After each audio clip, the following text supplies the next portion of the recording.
안녕하십니까, 시골의사입니다. 이번 주 시장이 그동안의 상승을 마무리하고 아주 큰 폭의 조정을 보임으로써 시장에 다시 대세 상승과 다시 대세 하락의 의견들이 아주 첨예하게 부딪히고 있습니다. 대부분 이럴 때 투자자들은 이 사람들의 의견과 저 사람들의 의견, 혹은 이 기관의 의견과 저 기관의 의견, 이렇게 각자의 다른 목소리들에 혼란을 느끼기가 쉬운데, 이렇게 혼란을 느끼기 쉬운 시점에서 독일 출신이신 헤르만 헤세의 시를 한 편 소개하겠습니다. 지상에는 크고 작은 길들이 많이 있다. 그러나 도달점은 모두가 같다. 말을 타고 갈 수도, 차를 타고 갈 수도, 둘이나 셋이서 갈 수도 있다. 그러나 마지막 한 걸음은 혼자서 걷게 마련이다. 제가 굉장히 좋아하는 구절인데, 여기 있는 것처럼 우리가 길을 갈 때 이 사람의 의견과 저 사람의 의견 들어서 갈 때가 있고, 옆 사람과 같이 함께 해야 될 때도 있으며, 때로는 제일 마지막 결정은 나 혼자서 내려야 되는 순간도 있는데, 주식이라는 것도 항상 많은 사람이 귀를 기울여서 의견을 듣긴 하지만 결국 마지막 한 걸음은 내가 직접 발걸음을 내디딤으로써 완성된다라는 관점에서 현재 이 강의를 하면서도 제가 그간에 강좌를 해왔던 부분과 오늘 말씀을 드릴 부분, 혹은 그 이상의 앞으로 진행해 나갈 부분들이 전부 결국 여러 사람들의 이야기 중에 하나, 혹은 이런저런 이야기들 중에 하나로 받아들이시고 결국 마지막 한 걸음은 내가 디뎌야 된다는 것을 잊지 않으시기를 바랍니다. 특히 이런 어떤 증권 관련, 주식 관련 이런 어떤 이야기들은 여러 사람들의 혹은 여러 전문가들의 어떤 여러 가지 이론과 각종 어떤 서적들이라든지 여러 가지 어떤 기법들 혹은 투자법들에 대한 이야기들이 아주 시장에 많이 나와 있지만, 결국 이러한 어떤 이야기들 모두에 귀를 기울인다면 마지막 한 걸음은 어느 쪽에 디뎌야 할지 나의 스스로도 길을 알지 못하는 것인데, 이러한 것들을 다 수습을 해서 결국 내가 바른 길을 디뎌야 할 것에 어떤 도움을 받는 하나의 어떤 조언으로서를 만족하시고, 이러한 어떤 제가 이끌어 나가는 강좌 역시도 그저 한 번쯤 들어둘 만한 이야기, 혹은 누군가가 이런 이야기를 했다더라, 그래서 나도 한 번쯤은 들어두자, 이런 정도 가볍게 스쳐 지나가는 이야기로 받아주시기를 부탁드리고 싶습니다.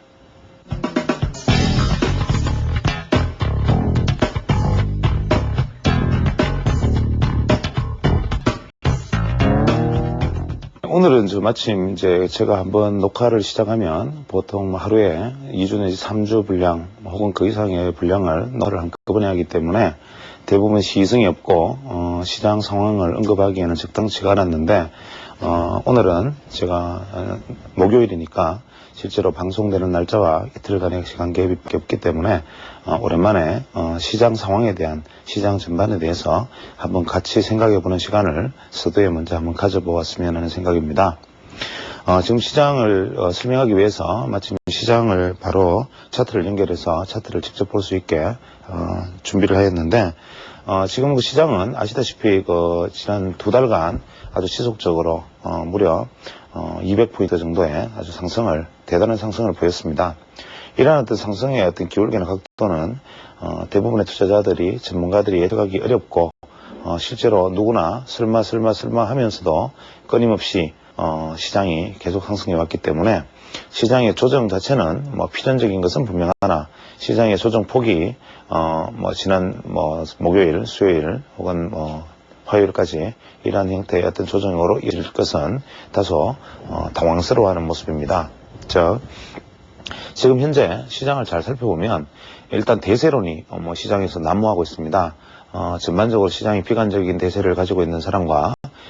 전반적으로 대세 전환이 되었다는 쪽에 의견을 두는 사람, 그 외에 대세 전환의 가능성은 높으나 아직까지는 조정의 가능성이 있다라는 다소 중립적인 입장을 취하는 사람까지 아주 다양한 의견들이 존재하는데,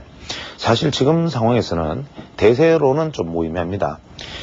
왜냐하면 투자자들이 대세론에 대해서 확인을 하고 주식 투자를 하는 것은 어떤 면에서는 대세가 확인된 다음에 하는 것이지, 미리 예측하는 것은 어떤 면에서는 복권을 사는 것과 같기 때문에 굳이 대세론 자체를 논할 필요는 없지만, 우리가 그럼 대세 전환이 되었다는 신호는 무엇을 알 수 있는가, 이런 점에 초점을 맞춰서 한번 시장을 살펴보았으면 합니다. 제가 아주 지난 2개월 전에 아마 강의 처음 시작할 때 처음에 주식시장이 반전을 그때 모색할 부분이었는데 그때 아마 640선을 돌파하고 640선을 지지하는 흐름을 보인다면 대세 전환의 가능성이 있기 때문에 640선까지 시장이 상승하는 것을 일단 지켜보고 그것이 언제가 되든 언젠가는 시장이 640선을 넘었으면 그때쯤 돼서 한번 대세를 논해보자 뭐 이런 말씀을 드린 적이 있습니다. 왜 그런 말씀을 드렸느냐 하면 현재 우리 주식시장의 그 역사적 어떤 상황에서 매수세와 매도세의 어떤 균형점을 이루는 가격대가 640선이고 이러한 640선을 넘어선다는 것의 의미는 매수세가 매도세를 압도하는 국면이 일단 단기적으로나마 한 차례 펼쳐졌다는 이런 의미가 될 것입니다. 그래서 지금 간단하게 차트를 먼저 살펴보면 현재 이 차트에서 보여지는 것은 우리나라 종합주가지수 차트를 좁혀놓은 것입니다. 현재 종합주가지수 차트는 이렇게 상승파동이 한 차례 1파동이 있었고 2파동의 조정 이후에 3파동의 대상승과 다시 4파동의 조정 그리고 다시 5파동의 반등 조정 이러한 것이 일반적으로 우리가 파동론의 관점에서 바라볼 때 가장 일반적으로 많이 받아들여지는 것이 아닌가라고 생각을 합니다. 그런데 현재 이것을 우리가 좀 더 상세하게 이번에 하락파동을 한번 짚어보면 하락파동은 크게 봐서 A 또 B 이러한 C의 어떤 하락풍이 이제 마무리가 되었다라고 보는 시각과 이러한 어떤 접속파 이후에 아직 한 차례의 하락이 더 남아있고 하락의 바닥은 약 380 정도 수준의 하락의 바닥이 있다라고 말하는 의견들이 사실은 같이 겹쳐져 있습니다. 그런데 현재 우리가 시장을 바라볼 때 냉정한 눈으로 보면 현재의 지수는 어떤 면에서는 아직까지는 대세 전환을 논하기에는 다소 무리가 있다라고 볼 수 있는 것은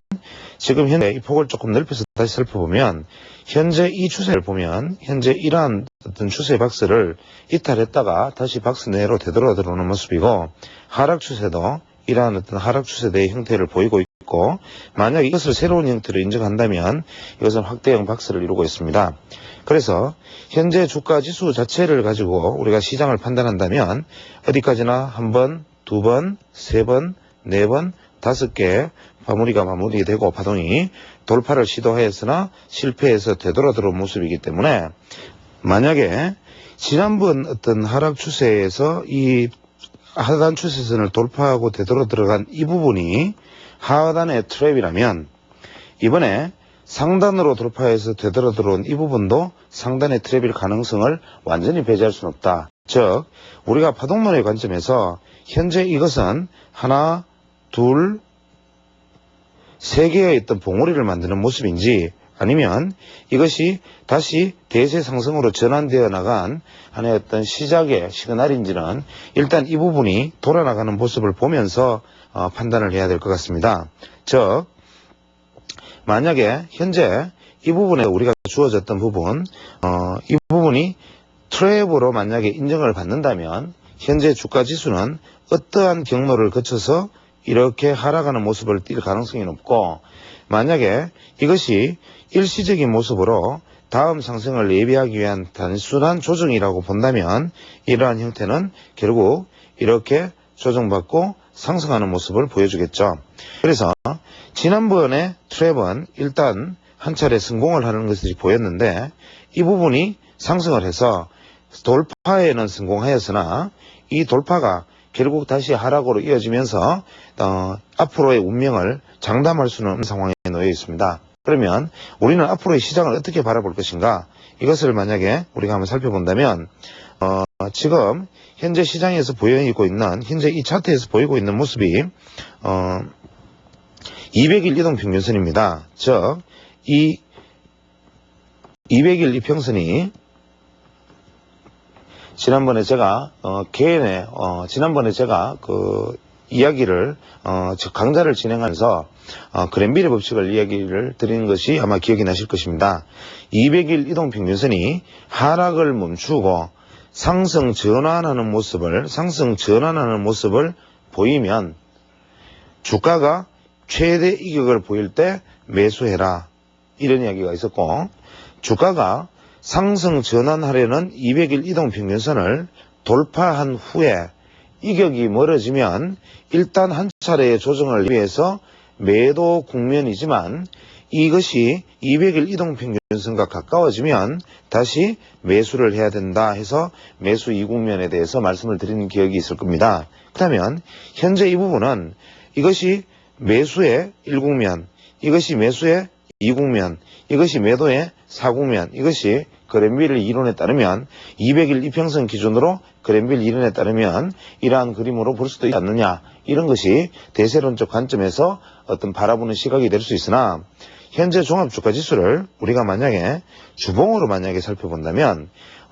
종합주가지수 일봉이 아닌 주봉 상황에서는 지금 다음에 보시는 것처럼 일목균형표의 모습을 바라볼 수가 있습니다. 일목균형표는 지난 시간까지 제가 강의를 드렸는데 현재 일목균형표의 상황에서 종합주가지수가 이렇게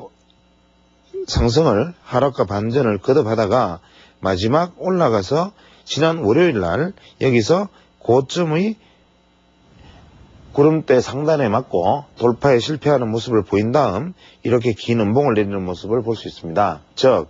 현재 투자자들은 이미 이 부분을 일목균형표상으로는 일단 저항선으로 바라볼 수 있었고,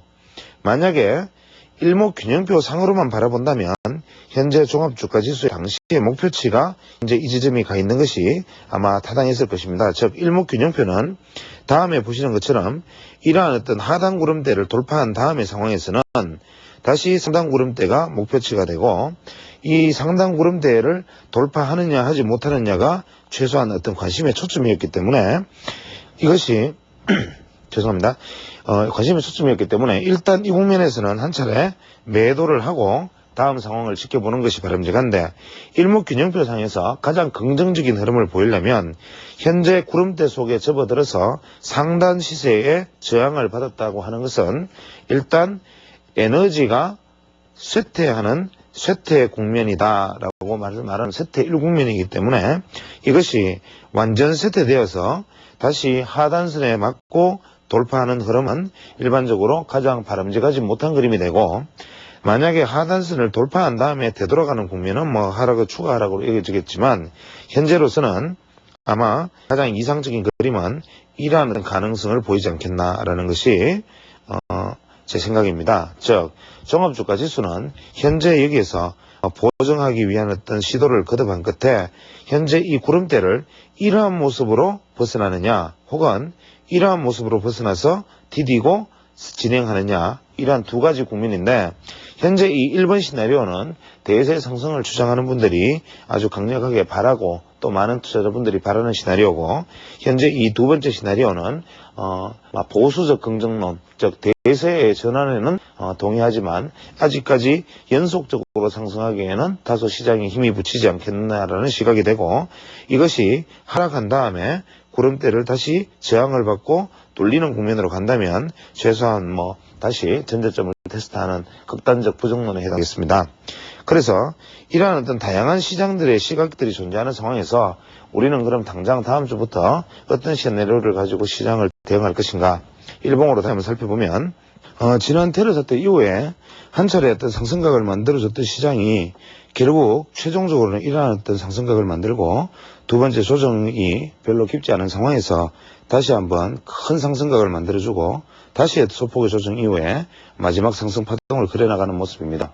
이것은 아주 전형적인 어떤 과매수 장세의 특징인데, 첫 번째 상승 흐름이 현재 이러한 어떤 각도의 지지를 받았고 두 번째 상승 흐름은 다시 상행각을 만들어줬기 때문에 이 각도가 점점 가팔라지는 모습들을 볼 수가 있습니다. 그래서 현재 여기서 이까지 어떤 최대 이격이 벌어지는 부분에서는 일단 조정은 내비되어 있다고 볼 수 있습니다. 그럼 우리가 조정의 형태는 어떠한 것으로 갈 것인가라는 관점에서 한번 살펴본다면 현재 이 시장이 여기서 이렇게 상승을 보여주고 조정을 보인 다음에 올라서 조정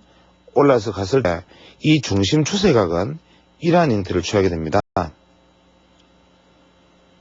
여기서 이러한 중심 추세각을 흔들어 준다면 이 각도의 의미는 뭐냐면 지금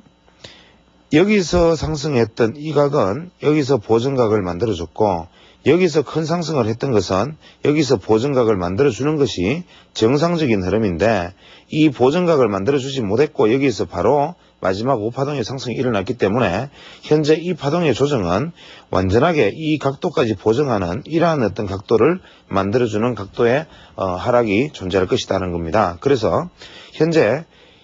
추후에 반등을 한다 하더라도 현재 시장이 다소 좀 어렵게 되어 있는 것은 추후에 상승을 한다면 여기서 저항을 받게 되는 모습을 보여주게 되기 때문에 여기서 이러한 저항을 받는다면 향후 기대되는 지수 상승폭은 지난번 고점 대비 약 20포인트 정도 수준, 지난번 고점 대비 약 20% 정도, 20포인트 정도의 수준 이외에는 아직까지 큰 기대는 할 수 없고,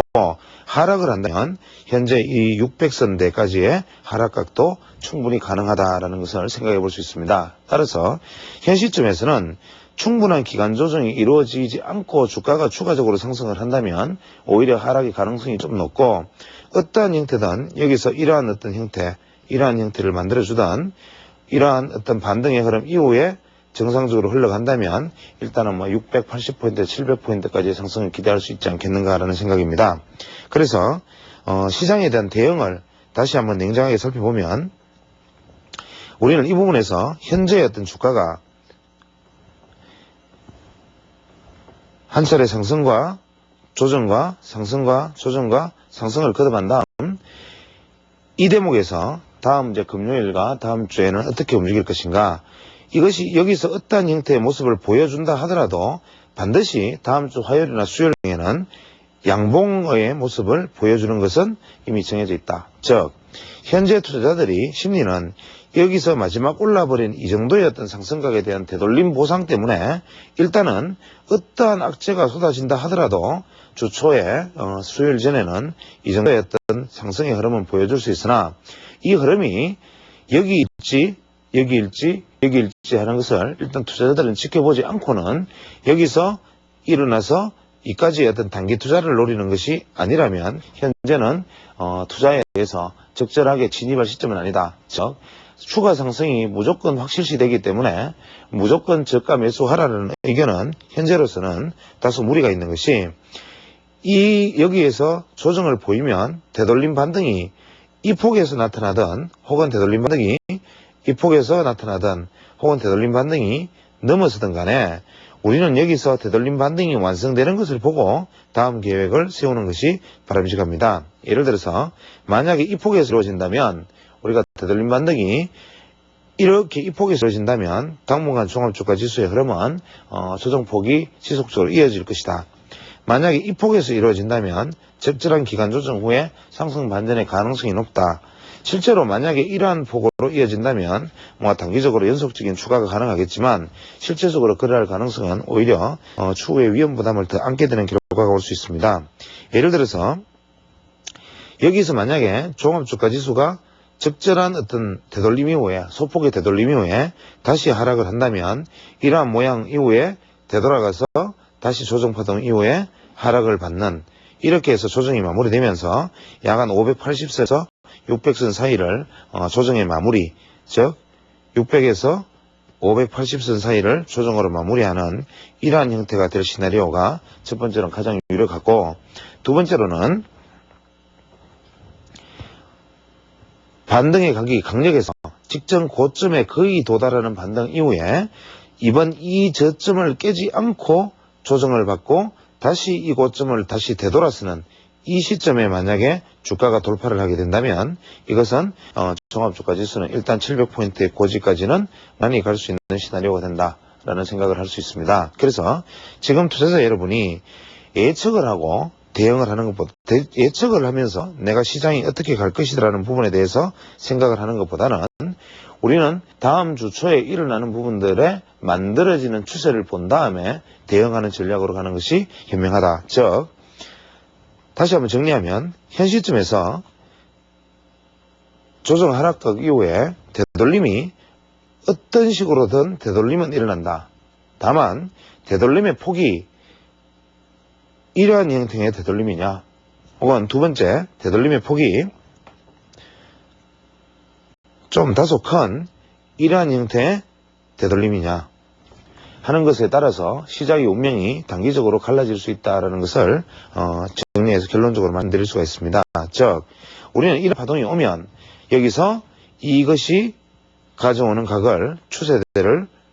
그어본 다음 우리는 되돌림이 마무리되는 지점을 확인한 다음 그 다음에 되돌림 이후에 조정받는 높이가 여기인지 혹은 여기인지를 우리는 확인을 한 다음 여기서 추세를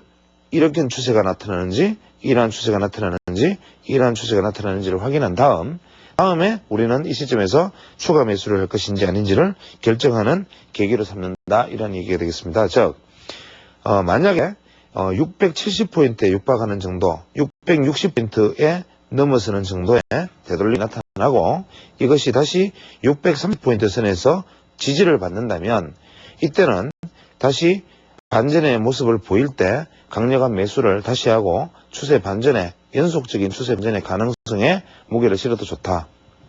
만약에 되돌림 수준이 이 정도 선에서 마무리가 되고 이것이 이 저점을 하회한다면 만약에 하회하는 흐름으로 나타난다면 일단 조정파동은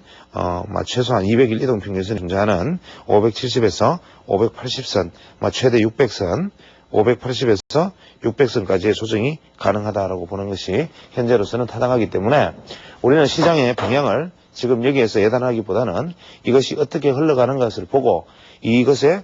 고점의 높이와 저점의 낮이를 판단한 다음에 시장을 대응하자라는 것이 현명한 판단이 될 것입니다. 그 다음에 현재 시장을 펀더멘털이라는 관점에서 즉 기본적 분석이라는 관점에서 살펴봐도 현재 우리 시장의 장흐름이 아주 재미있는 부분이 있습니다. 즉 지난번에 지난 10월에 일단 은행에 단기성 예금 자금이 약 3조 원 가까이 은행에 예금이 일단 이탈했습니다. 그래서 이 이탈한 자금이 과연 어디로 흘러갔는가? 1조 2천억이 정시 고객 예탁금으로 들어가고 나머지 약 한 2조 원에 가까운 금액이 투신권의 MMF라든지 그 외 기타 부동산 등으로 흘러들어갔습니다. 즉 은행에서 이탈을 하면서 이 이탈했던 자금의 3조 원의 행방 중에 일부가 이번에 정시의 유동성 랠리를 이끌어내는데 기여를 했다라는 것이 펀더멘털의 관점에서는 정답이 되고 한 가지 우려스러운 점은 11월 초에서 11월 말까지 일단 은행으로 다시 약 7조에 가까운 자금이 은행으로 유입됐다. 즉 이것이 시사하는 것은 뭐냐면 투신사 MMF에서 약 4에서 5조에 해당되는 자금이 은행으로 유입되고 부동산에 대기하던 자금이 다시 은행으로 유입되고 그러면 현재 시중 부동자금이 많이 심지어는 수십조가 되지만 당장 투입될 수 있는 단기성 자금이 7조인데 이 7조라는 자금이 이동을 그렇게 많이 하는데도 정시가 200포인트 이상 상승하는 과정 중에서도 약 1조 2천억 이외에는 아직까지도 유입의 흔적을 보이지 않는다. 이 말은 제한된 자금이 일으킨 과도한 회전에 의한 단기 유동성 랠리라고 보는 것이 타당하고 일단 수급적 요인 측면에서는 시중으로 자금이 정시에 충분히 유입되지 않고 있는 상황이다. 두 번째, 아직까지 자금은 많이 하락에 대한 어떤 손실에 대한 두려움이 크고 자금이 아직까지는 굉장히 정시와 같은 자금으로 유입되기에는 충분한 안전판을 확보하지 못하고 있다고 생각한다는 거죠. 그렇다면 현재 우리가 눈여겨봐야 될 것은 고객 예탁금의 증가 혹은 우리가 보통 흔히 이야기하는 고객 예탁금 혹은 회전율 혹은 실질 예탁금 이러한 어떤 지표적 자금 지표들에 관련된 이야기보다는 어떤 면에서는 은행의 단기예금들 혹은 요구불예금이나 이러한 단기예금 혹은 투신사 MMF 이러한 어떤 단기성 자금들이 어떻게 움직이는가 은행권을 이탈하고 있는가, 은행권으로 되돌아가고 있는가라는 것을 눈여겨볼 필요가 있습니다. 즉, 현재 고객예탁금 1조 2천억이라는 것의 유입은 개미들의 호주머니 자금일 가능성이 높고, 실제로 투신사나 은행권에서 움직여지는 수백억 수천억 규모의 약 엄청난 규모의 자금들은 아직까지 이동하지 않고 있다. 이것이 현재 우리의 어떤 시장 수급입니다. 그렇다면 현재 우리가 정시를 바라볼 때 아직까지 대세론을 강력하게 주장할 만한 위치가 되었는가 하면은 아직까지는 천만에 그렇지 않습니다라는 것이 정답이고, 우리는 여기서 우리가 바라봐야 될 것은 일단 기술적 측면과 그 외에 각종 정시 측면들을 모두 다 함께 살펴보면서도 이러한 어떤 자금의 흐름들이나 움직임들에 대해서도 게을리하지 말아야 되겠습니다. 특히 각종 기관들이나 그 외에 기타 분석가들이 하는 얘기들 중에 아주 재밌는 얘기들은 일전에 어제 은행에서 얘기했던 각종 정시기관에서 얘기했던 것이 소비자 신뢰지수,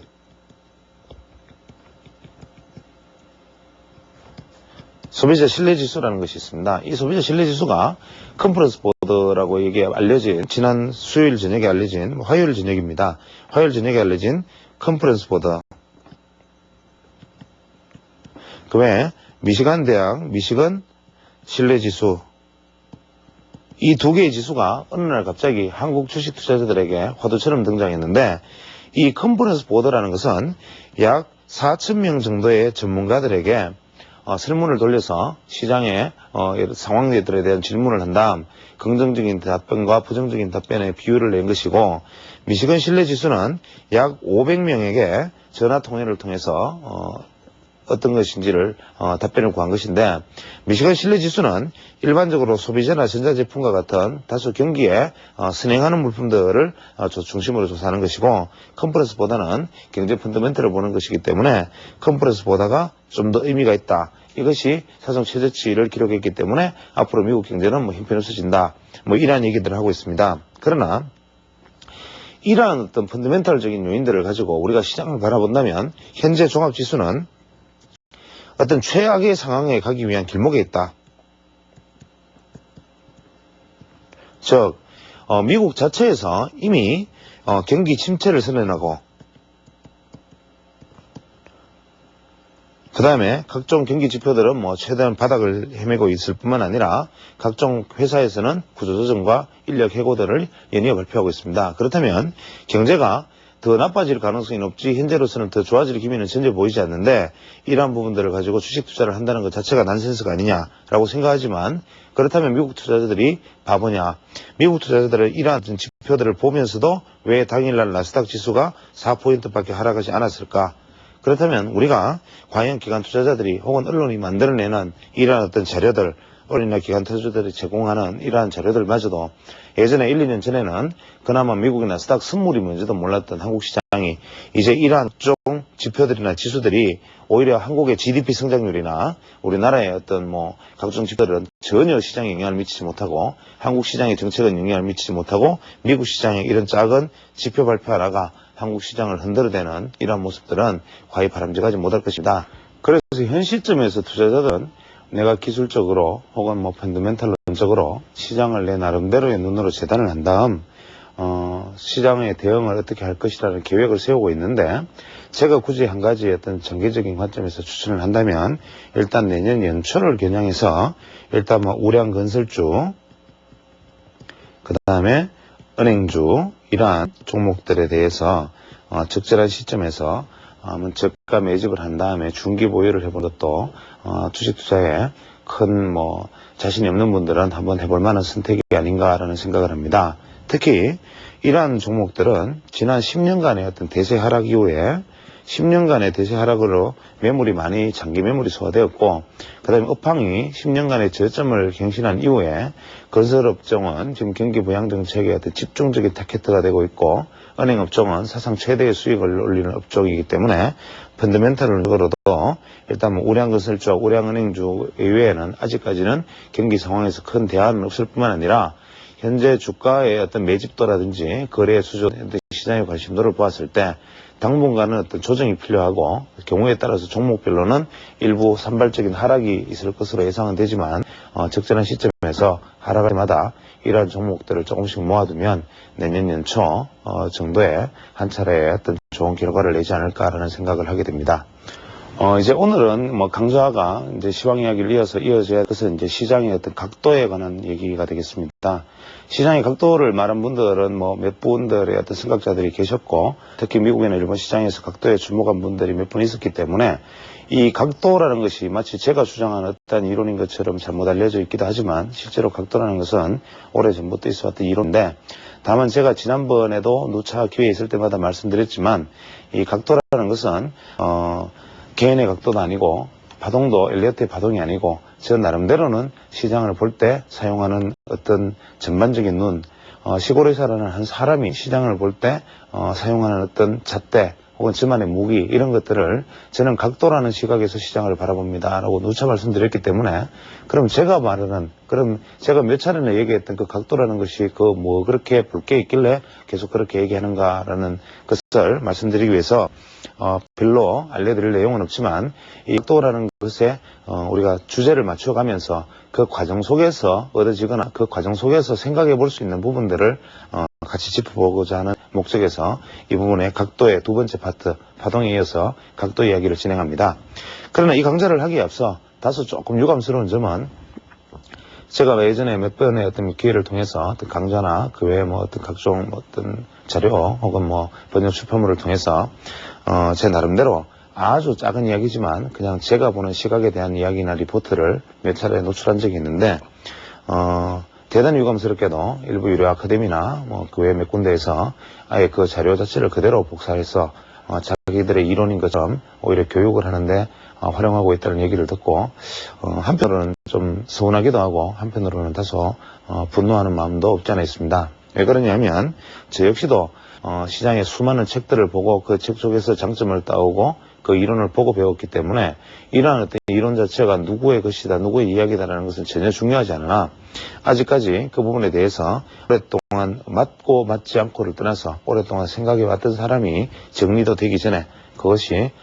그대로 도용해서 그대로 몇 번의 발표를 통해서 마치 자기의 이론인 것처럼 이야기를 한다면 자신도 이해되지 않는 부분을 대중들에게 기만하는 어떤 무기로, 기만하는 어떤 기만책으로 사용될 수 있는 혹은 어떤 사술의 수단으로 쓰여질 수도 있기 때문에 그 부분에 대해서 대단히 유감스러운 생각이고, 제가 오늘 이 자리에서 방송하면서 말씀드릴 내용이나 앞으로 말씀해드릴 내용도 제가 말씀드리는 것이 옳다 그러다의 문제가 아니라 저는 이렇게 생각하기까지의 과정을 이렇게 거쳤습니다라는 부분에 대한 어떤 복귀이기 때문에 시청자 여러분께서도 그냥 자신들의 어떤 생각과 어떤 판단을 몰아가고 투자 이론을 접하는데 저 사람은 저런 과정을 거쳤구나, 나는 이제부터 이런 과정을 거쳐야겠다라는 어떤 참고로 삼는 어떤 벤치마킹의 수단으로 삼는 것만 받아들여 주시기를 바랍니다. 특히 제가 말씀드리는 이런 몇 가지 이야기들이 경우에 따라서는 요즘 어떤 사람들은 자기 자신의 어떤 어떤 무엇의 각도 이래가지고 새로 이것이 글로 나오거나 책으로 쓰시기도 하는데, 이런 부분들에 대해서는 다시 한번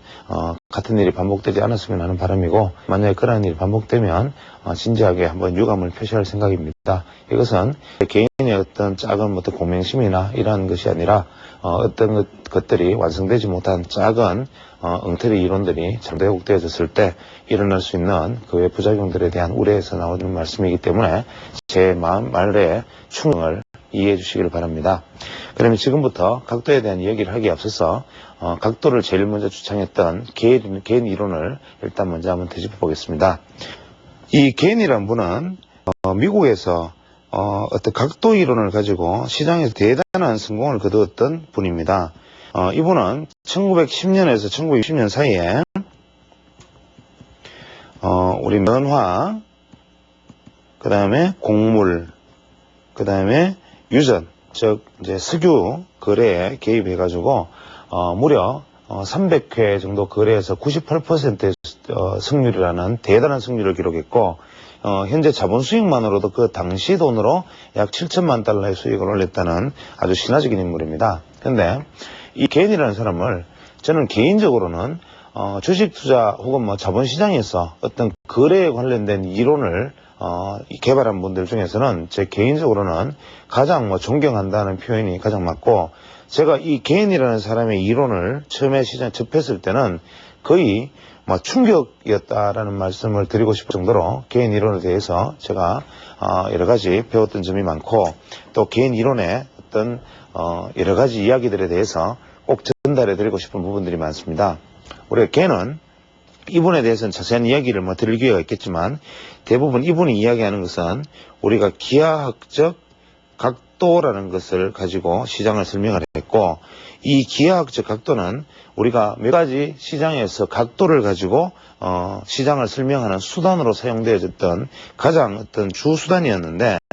이 기하학적 각도 82.9, 76, 63.4, 45, 26.6, 14, 7.1도라는 이 알듯 모를 듯한 이 각도가 개인이라는 사람을 1900년대 초반에 급으로 만들어주는 중요한 수치가 되었습니다. 이것은 뭐냐면 이 개인이라는 사람이 시장에서 주목했던 것은 뭐냐면, 가격의 높낮이가 아닌 가격과 시간과의 상관관계를 시장에서 주목을 했기 때문에, 이 가격과 시장과의 상관관계 속에서 하나의 단위 시간당 만약에 가격이 8단위가 올랐다, 단위 시간당 가격이 4단위가 올랐다, 단위 시간당 가격이 2단위가 올랐다, 단위 시간당 가격이 1단위가 올랐다, 혹은 2단위 시간당 가격이 1단위가 올랐다, 혹은 4단위 시간당 가격이 1단위가 올랐다, 혹은 8단위 시간당 가격이 1단위가 올랐다. 이렇게 각도를 가지고, 시간과 가격의 각도를 가지고 시장을 바라보면서 이 각도에 따른 매매로서 거의 한 시대를 풍미했던 아주 훌륭한 기술적 분석가인데, 이분이 주장했던 것은 뭐냐면,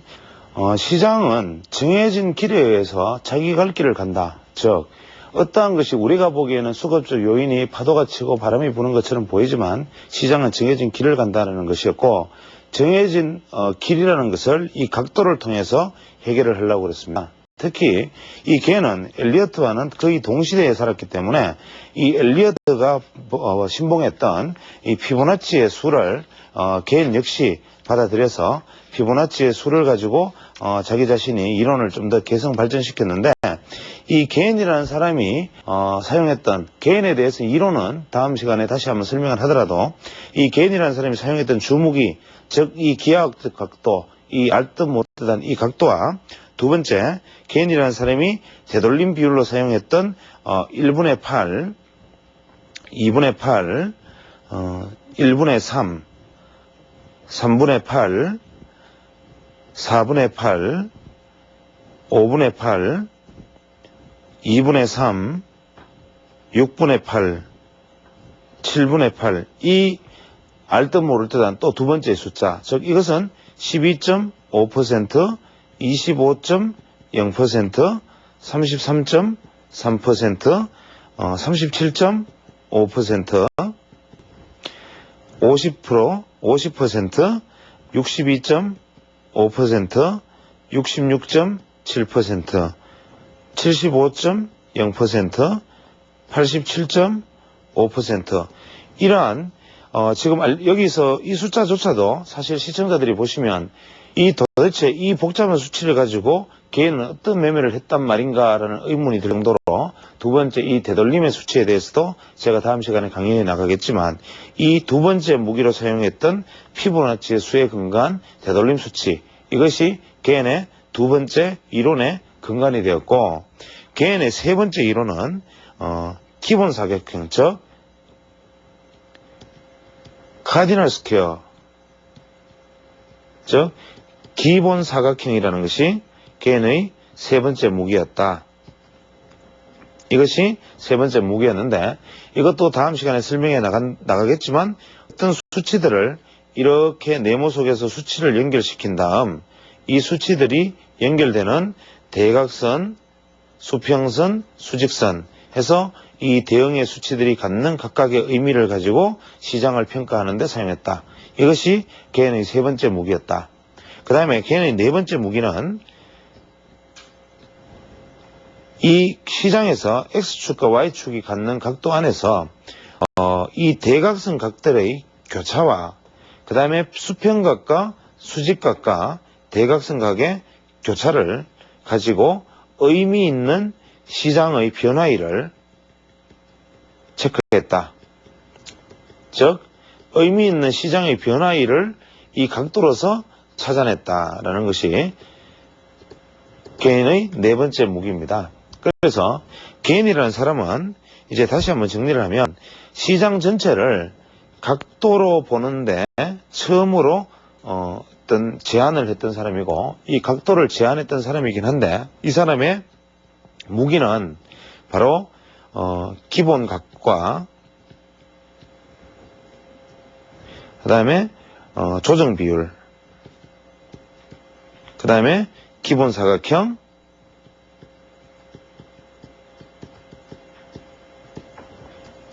마지막으로 각도의 교차, 즉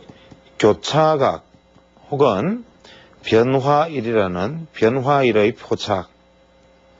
이 네 가지 기본 방법이 개인 이론의 핵심이었다. 그러면 이것을 제가 이제부터 당분간 한 2, 3일에 걸쳐서 풀어나가기로 하는데 이것이 왜 중요한 의미를 갖느냐 하면 우리가 일반적으로 시장을 분석하는 이론 중에 시장들이 뭐 여러 가지 뭐 바텀업, 탑다운 뭐 그 외 각종 여러 가지 분석법들이 존재하지만 시장 구조이론이라는 것, 이 시장 구조이론이라는 것의 핵심에서 있는 것이 바로 개인의 이론이다. 즉 우리가 보통 시장에 대해서 제가 제일 첫 시간에 설명을 드릴 때 왜 기술적 분석밖에 할 수 없는가를 설명을 드렸듯이 우리가 시장 구조이론이라는 것은 그 외 각종 복잡한 수치적 대응과 복잡한 시장의 원리를 전부 배제하고 자연계의 원칙과 세상이 돌아가는 자연의 이치와 그 이외 인간의 어떤 행위와 심리를 법칙 속에 녹여서 이것으로서 시장을 바라보려고 했던 시도들, 이것이 바로 시장 구조이론이기 때문에 이 시장 구조이론의 핵심에서 있는 엘리어트, 겐, 이 두 사람의 혹은 기사모리, 이 세 사람의 어떤 이론들을 저는 아직까지도 제가 경제 전문가나 혹은 정권 분석에 대해서 전문적인 교육을 받은 사람이 아니기 때문에 저는 이 사람들이 가지고 있는 이 시장 구조 이론들에 대해서 거의 맹신하다시피 하고 있고 또 여러분들에게 시청자 여러분께 제가 알고 있는 것을 알려드리기 위해서 가장 집중해서 말씀드리고 싶은 것이 바로 이 시장 구조 이론의 핵심의 근간을 이루고 있는 엘리어트와 겐, 기사모리 중에서도 특히 개인의 이론을 개성 발전한 부분들에 대해서 한번 같이 생각해 볼 기회를 갖겠다라는 것입니다. 그래서 제가 다음 시간부터 이제 개인에 대해서 상세한 이야기를 해나가겠지만 이 개인이라는 사람은 앞으로 주식 투자를 하는 사람들은 이 사람에 대해서 이 개인의 이론에 대해서는 한번 듣고는 잊어버려도 무방하지만 이 개인이 이야기했던 이 각도라는 것이 탄생하게 된 배경이나 이 각도라는 것이 응용되는데 사용되었던 수단들, 이 사람이 각도라는 것에 주목하게 된 과정들에 대해서는 주식 투자를 하는 사람이라면 혹은 어떤 경제 행위를 하는 사람이라면 누구나 한번 좀 깊이 생각해보고 이것을 어떤 면에서는 스승으로 삼아야 하지 않나라는 생각을 하고 있습니다. 그래서 저는 이것을 중심으로 해서 투자를 해나가는 방법들에 대해서 이제부터는 제 눈을 가지고 설명을 해나가겠지만 역시 이 제 눈을 설명하기에 앞서서 개인의 이야기에 대해서 좀 더 진지하고 깊은 이야기를 할 수 있는 시간을 가져보도록 하고 그 다음에 제 중간에 제가 보는 각도 이야기, 시장 이야기를 섞어서 이야기를 이끌어 가보도록 하겠습니다.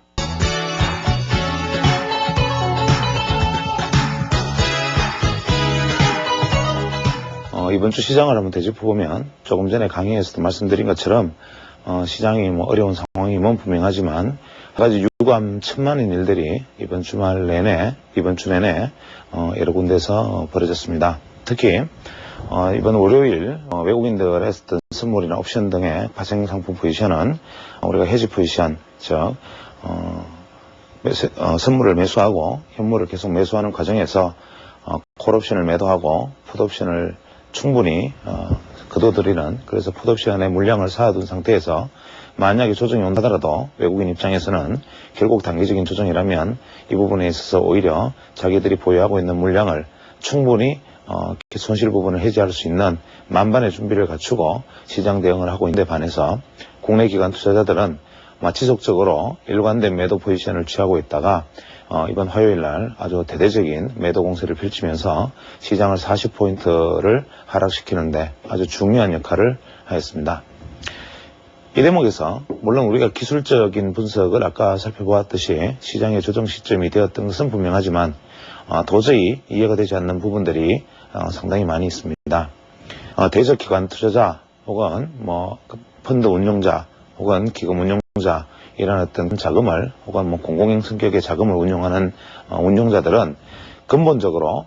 어떤 이익에 대한 어떤 기대치를 확보해야 되는 임무 못지않게 손실에 대한 어떤 리스크를 충분히 부담을 해야 하는, 회피해야 하는 그러한 책임도 아울러 가지고 있습니다. 그런데 국내 기관 투자자들이나 혹은 기금 운용자, 펀드 운용자들이 과연 이 리스크 매니지먼트, 즉 위험 관리라는 부분에 대해서 얼마나 많은 생각을 하고 있는지, 혹은 인베스트, 즉 투자라는 것과 투기라는 것의 차이에 대해서 얼마나 진지하게 윤리적인 측면에서 한번 생각을 해보았는지라는 데 대해서 한번 생각해 보지 않을 수가 없습니다. 지난 주 초에 예를 들면 일단 기관 투자자들은 대량의 선물을 매도를 해놓은 상태에서 대량의 현물 매도를 통한 지수 하락을 유도하였는데 그날 주 초에 미국에서 컨퍼런스 보드에서 소비자 신뢰 지수가 하락했다는 뉴스가 나왔습니다. 예를 들어서 이 뉴스를 하나를 사례를 들어보면 컨퍼런스 보드가 발표된 미국 시장이 당일 나스닥이 마이너스 5포인트 정도의 아주 미미한 조정을 보인 데 반해서 다음날 우리는 무려 40포인트라는 거의 폭락 수준의 주가 하락을 경험하였습니다. 이런 현상은 당일 장중에 지속적으로 쏟아져 나오는 어떤 시장의 어떤 분석적 기사들, 예를 들면 지금 시장의 하락 원인은 컨퍼런스 보드의 소비자 신뢰 지수가 하락했기 때문에 이것에 부담을 느낀 투자자들의 투매가 쏟아지고 있다라는 불난집의 부채질을 하는 듯한 어떤 그러한 기사들을 계속 시황 기사를 뽑아내고, 아울러 모 방송사에서 연기금 투자 풀이 해체될지 모른다, 혹은 연기금 주식 투자가 백지화될지 모른다라는 어떤 단편적 기사를 가지고 확대 재생산하면서 연기금 투자의 백지화를 거론하면서 이것이 주식시장의 결정적 암초가 될 것이라는 시황 리포트를 동시에 올리는 거의 작태에 가까운 행위를 자행했습니다. 특히 당일 어떤 모 기금에서 무려 500억 원이라는 자금을 당일에 매도를 하였는데, 이 부분에서 한 가지 궁금한 것은 과연 기금에서 500억이라는 자금을 매도를 하겠다라고 생각을 했다면 당일 장중에 운용자에게 전화를 해서 우리 500억을 전부 매도해서 현금으로 바꿔 주시오라는 주문을 하지는 않았을 것입니다. 그렇다면 이미 이 연기금 혹은 어떤 기금의 성격을 가졌는지를 말씀드리지는 않겠습니다만은 이미 최소한 얼마 전부터 현금화에 대한 어떤 오더가 존재했을 것이고, 그렇다면 그 기금을 운용하는 기관 입장에서는 이 기금을 매도를 하기 위해서 상식적으로 연금을 운용하는 기관이라면, 상식적으로 펀드를 운영하는 운용자라면 만약에 500억의 자금이라면 하루에 50억, 최대 한 100억 정도를 나누어서 5일에서 10일 정도 분할해서 매도를 해서 현실화해서 환급하는 것이 당연히 바른 길임에도 불구하고 당일날 무려 500억이라는 엽기적인 금액의 매도액을 하나의 기금 펀드에서만 판매를 했습니다. 그렇다면 과연 이러한 것들과 기관 투자자들이 선물 매도를 포지션을 쌓아 있었던 것과 어떠한 연관관계도 과연 없는 것인지, 혹은 기관 투자자들이 당일날 하락 시점에서 그 전날 계속 장밋빛 전망을 쏟아내면서 매수 목표가를 상향 조정했던 이야기들과 과연 다음날 컨퍼런스 보드를 운운하면서 시장의 하락을 부채질했던 내용과 이러한 어떤 파생상품의 거래와는 과연 하늘을 우러러 한 점 묶거름이 없는 아무런 상관관계도 없는 것인지 하는 것을 한번 묻고 싶은 기분입니다. 특히 개인 투자자들의 심리가 지난 월요일 장 혹은 화요일 장에서는 아주 극도의 어떤